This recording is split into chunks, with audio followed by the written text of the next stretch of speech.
Ian Njoroge, the university student who was apprehended for assaulting a law enforcement officer in Nairobi on the 2nd of June at Committee Road, was arraigned in court on Tuesday and was charged with robbery with violence, assault causing grievous bodily harm, and resisting arrest.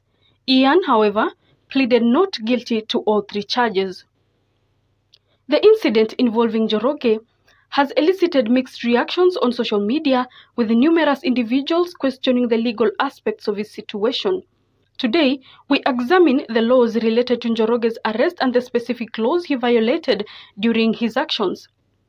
According to Section 103 of the National Police Service Act, number 11A of 2011, any person who assaults, resists, or willfully obstructs a police officer in the due execution of the police officer's duties commits an offence and shall be liable on conviction to a fine not exceeding 1 million shillings or to imprisonment for a term not exceeding 10 years or both.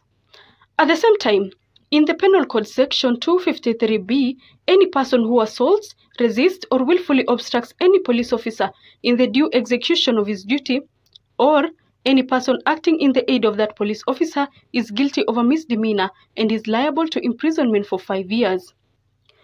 Ian Njoroge contravened the Penal Code Section 234, which states that any person who unlawfully does grievous harm to another is guilty of a felony and is liable to imprisonment for life.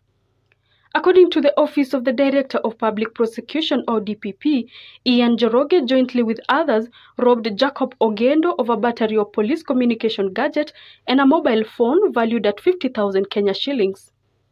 Now, in Section 253A of the Penal Code, any person who assaults any person with the intent to commit felony or to resist or prevent the lawful apprehension or detainer of himself or of any other person for any offence is guilty of a misdemeanor and is liable to imprisonment for 5 years. In the same Penal Code, Section 296(2), if the offender is armed with any dangerous or offensive weapon or instrument, or is in company with one or more other person or persons, or if at or immediately before or immediately after the time of the robbery, he wounds, beats, strikes, or uses any other personal violence to any person, he shall be sentenced to death.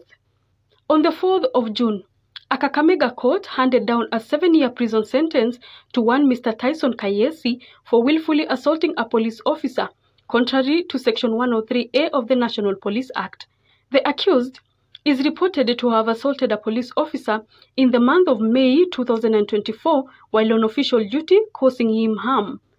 During the sentencing, Principal Magistrate Honorable J.J. Masiga noted the increasing prevalence of assaults on police officers nationwide, highlighting the necessity of a custodial sentence as a deterrent to both the community and the potential offenders. My name is Deborah Rono.